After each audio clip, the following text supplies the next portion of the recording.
Holy smokes, there's a stock that could be the next AMD or the next Nvidia and make you more than 800% return in the next couple of years. There are some analysts that believe a stock from the ones that you can see right here could do more than 8 times increase in the next couple of years that you should be investing in according to those analysts. But by the end of this video, I will be telling you if I think this analyst is right and if you should invest into this stock or if you should not and just avoid the stock, and what I'm personally doing. So before I tell you more on that stock, I will just let you know that the Federal Reserve told us that they are holding the interest rates today, and then there are some projections that they could increase the rate by the end of this year, and that is why, as you can see right here, the market today is mostly in the red. As you can see, Google down 2%, Amazon down 3.4%, and many of the stocks out there. Now, the stock that could do more than 8 times increase, that could be similar to Nvidia or AMD, is the company Intel. Now, as we all know, Intel over the last year, it's been ripping the market, and the stock is up by almost 500% over the last year. Despite that, there is an analyst that thinks this company could go from $121 per share all the way into $1,000 per share by the end of 2029 or 2030. And I will be telling you guys why this analyst believes so and what I am personally thinking. So make sure you watch the video till the end. Now let's begin with a brief introduction. This is Dr. Weiss, and I've been invested in the stock market for the last 9 years. So let's just quickly look at the businesses that Intel really operates in. They have 4 key businesses. So we know they include the client computing business, the Foundry business, which is the most important business that could turn around the company from a company that was losing money, because we know the company is unprofitable despite having a market cap of 600 billion and an operating cash flow that is barely positive. So they have the client computing business, the Foundry business, the data center business, and what they call the others. So let's take it one by one. Before I tell you that, you have to know that the company is, despite having a market capitalization of around $600 billion, the earnings for the company, or the net earnings, are still negative, which is really not a good sign to see for a company that is as big as Intel. As you can see right here on stockanalysis.com, we can see that the revenue has been declining over the past couple of years, although now finally it started picking up, as you can see right here, with an operating income that is negative $5 billion. So this company is burning a lot, but there are many investors that think this company could make a lot of money in the coming couple of years because of the Foundry business. So as you can see, negative $5 billion in operating income. So what is the thing that many analysts are considering to be a big turnaround story for Intel? So this is the Foundry business in addition to the CPUs. So let's begin with the Foundry business. We know that kind of historically, companies used to kind of rely on TSMC for their production. Now the US government is pushing towards kind of localized production, and that is why Intel could be one of the best beneficiaries of this movement that is supported by the US government. So this is the main reason that Intel is kind of having a turnaround, a possible turnaround story.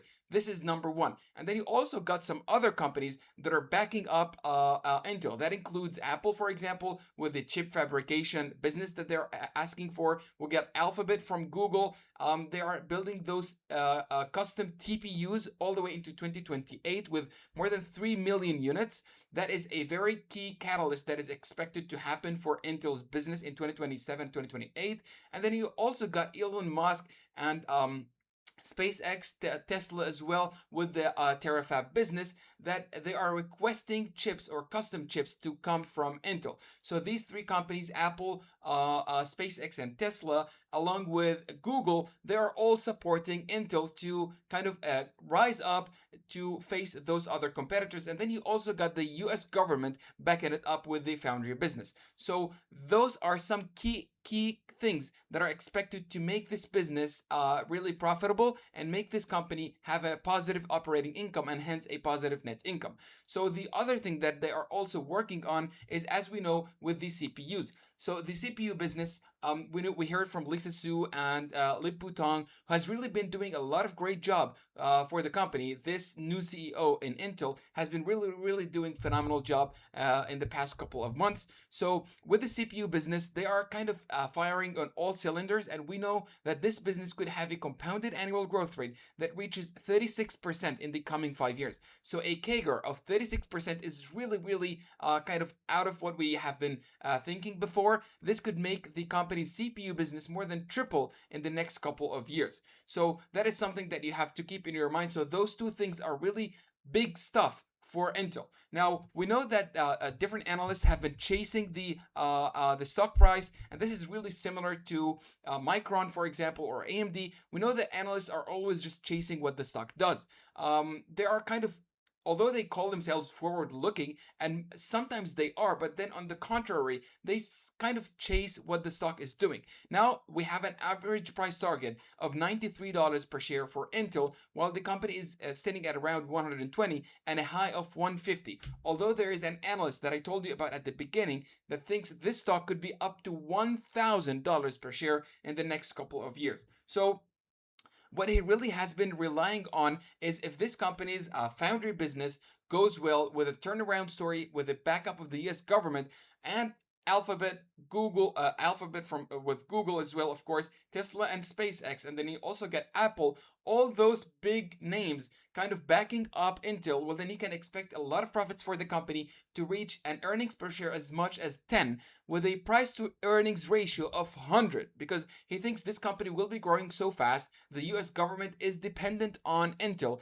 and those major major companies, the Magnificent Seven, they want an alternative to TSMC. That is why a lot of companies are pushing Intel, and that is why this analyst thinks the stock could reach up to $1,000 with an EPS of 10 and a PE of 100. Now, in terms of what I personally think, and this is a key part that maybe you can consider for yourself, if you look at the numbers right here, so I will be just zooming so that you have more clear numbers. So you can see that the client computing business has been growing with an almost growth of 6% year over year. If you look at the foundry business, only growing at 3% last quarter, although the last couple of quarters were growing much faster, up to 200%. Okay, and then also now if you look at the data center business, growing at a healthy 28%, and then the other business 46%. So as you can see, kind of lumpy. There are some quarters where the growth has been almost 500% in a particular segment, but it is kind of like a bumpy ride for Intel, and this is something that you have to keep in your mind. This is a turnaround story. If you are to invest in Intel, well then you should think that this is a turnaround story, unlike, for example, Micron or AMD. Because, for example, with Micron, we know that they already have a very good and established memory chip products, and all they wanted is this supply shortage that has happened so that they fire on all cylinders.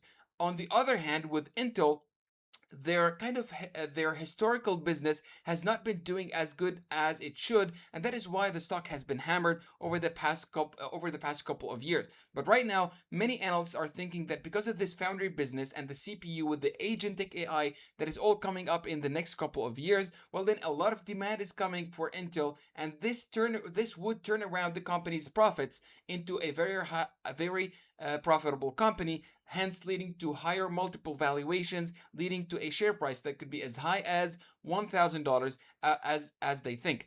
However, I personally think that this is just a pure turnaround story. We don't have a lot of data and metrics that support what they say, and that the company will definitely be able to succeed, because we really don't know. There is a risk for the company that they are not able to pull this off. Although with the US government supporting it, just like with other companies in the past, if you have the US government supporting you, well then you have a very high chance of succeeding. Well, despite that, if you look at General Motors, for example, we know in 2008 they almost filed for bankruptcy.